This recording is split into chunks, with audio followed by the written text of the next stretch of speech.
মাননীয় স্পিকার, কিছুক্ষণ আগে আমাদের সর্বশ্রদ্ধেয় মাননীয় সংসদ আন্দালিব রহমান পার্থ যখন বক্তব্য দিচ্ছিলেন, উনি যখন বললেন যে সংবিধান যারা ছুঁড়ে ফেলতে চায় তাদেরকে স্বাধীনতা বিরোধীর সাথে উনি অ্যালাইন করলেন, ট্যাগ করলেন মাননীয় স্পিকার। এবং তখন ট্রেজারি বেঞ্চের সম্মানিত মাননীয় মন্ত্রী যারা ছিলেন তারা সেটাকে টেবিল চাপড়িয়ে সেটাকে সমর্থন দিলেন। মাননীয় স্পিকার, গণতন্ত্রের জন্য যিনি আপোষহীন লড়াই করে গিয়েছেন বেগম জিয়া, উনি বলেছিলেন যেদিন জনতার সরকার প্রতিষ্ঠিত হবে, যেদিন এই পার্লামেন্ট জনতার সরকারের কাছে যাবে, এদিন এই সংবিধানকে ছুঁড়ে ফেলা হবে। ট্রেজারি বেঞ্চের যে মন্ত্রীরা ছিলেন তারা দীর্ঘদিন, তাদের সারা জীবন তারা বেগম জিয়ার সাথে রাজনীতি করেছেন। এই সংবিধান ছুঁড়ে ফেলার সাথে স্বাধীনতা যুদ্ধাপরাধীর অ্যালাইন করার যেটার হাততালি তারা দিয়েছেন, সেটির মধ্য দিয়ে বেগম জিয়াকে তারা মূলত অপমান করেছেন কিনা তারা সেটা ভেবে দেখবেন।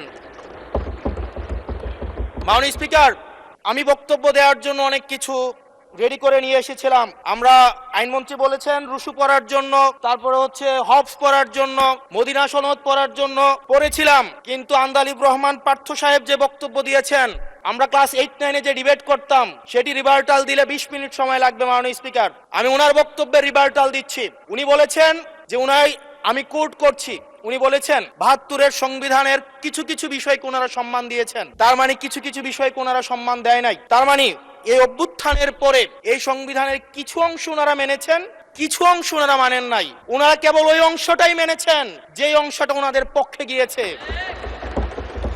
যে অংশটা ওনাদের বিপক্ষে গিয়েছে এই অংশটা ওনারা মানেন নাই। মাননীয় স্পিকার, এই ধরনের প্রকৃতি সম্পন্ন যারা আছে বাংলাদেশের পার্লামেন্ট যারা দেখছেন তারা সিদ্ধান্ত নেবেন, যারা কখনো কখনো কনফর্মিস্ট, যারা কখনো কখনো রিফর্মিস্ট, তারা মূলত অপরচুনিস্ট। এখন আমি সংবিধানের কিছু কিছু ধারা মানব, কিছু কিছু ধারা মানব না। আমি কখনো কখনো সাংবিধানিক, কখনো কখনো আমি অসাংবিধানিক। মাননীয় স্পিকার, যখন ডক্ট্রিন অফ নেসেসিটির প্রশ্ন আসে, মাননীয় স্পিকার, এই এক্সিস্টিং সংবিধান অনুযায়ী যখন 7A এবং 7B বলবৎ থাকে, সেই জায়গা থেকে আইনজ্ঞরা, মাননীয় স্বরাষ্ট্রমন্ত্রী উনি থাকলে ভালো হতো।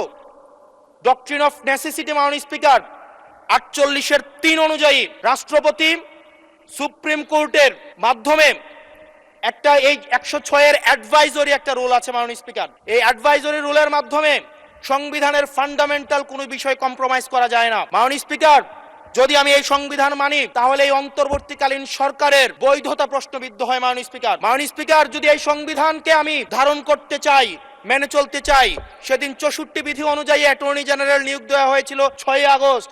মাননীয় স্পিকার, এই সংসদে প্রশ্ন রাখতে চাই, তৎকালীন বর্তমান রাষ্ট্রপতি চুপ্পু, তখন বলা হয়েছে অ্যাটর্নি জেনারেল নিয়োগ দেওয়ার ক্ষেত্রে প্রধানমন্ত্রীর সাথে আলোচনা করতে হবে।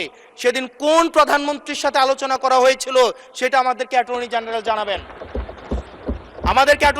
জানাবেন।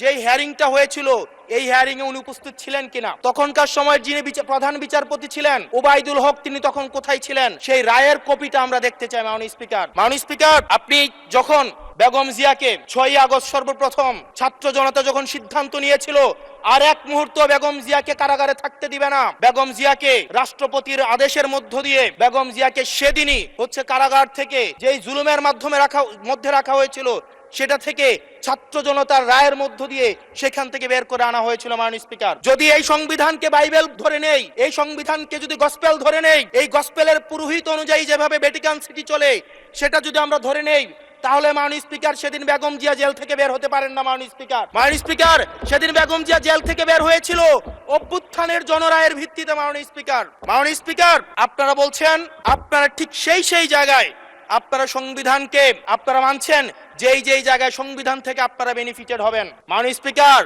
গ্রামের ভাষায় কথা আছে, বলতে চাই না, যে গাং পার হইলে মাঝি কোন দুলা ভাই। ছাত্ররা, আপনাদের নেতা কর্মীরা গত 17 বছর ধান খেতে ঘুমাইতে হয়েছে, ত্যাগ তিতিক্ষার মধ্য দিয়ে যেতে হয়েছে। মহাসচিব কান্না করে বলেছে তাদের নেতা কর্মীরা ঢাকায় এসে রিক্সা চালিয়ে জীবন নির্বাহ করত। এক মিনিট বলেন। মাননীয় স্পিকার, আজকে লক্ষ লক্ষ নেতা কর্মী তাদের রক্ত দিয়েছে। ফ্যাসিবাদ বিরোধী প্রত্যেকটি রাজনৈতিক দল, কোন রাজনৈতিক দলকে বিশেষভাবে আমি আলাদা করতে চাই না, ফেসিবাদ বিরোধী প্রত্যেকটি রাজনৈতিক দলের রক্ত শ্রম ঘামের মধ্য দিয়ে এই হাসিনার পতন হয়েছে।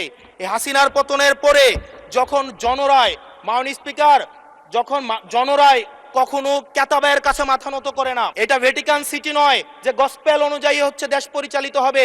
68% জনগণ তারা সিদ্ধান্ত জানিয়ে দিয়েছে এই সংবিধানের যেই বেসিক স্ট্রাকচারাল জায়গায় কোন জায়গাগুলোতে রিফরমেশন আনতে হবে। মাননীয় স্পিকার আন্দালিব রহমান পার্থ সাহেব বলেছেন যে অর্ডারে নাকি হচ্ছে সংবিধান সংস্কার পরিষদের গঠনটা নাই।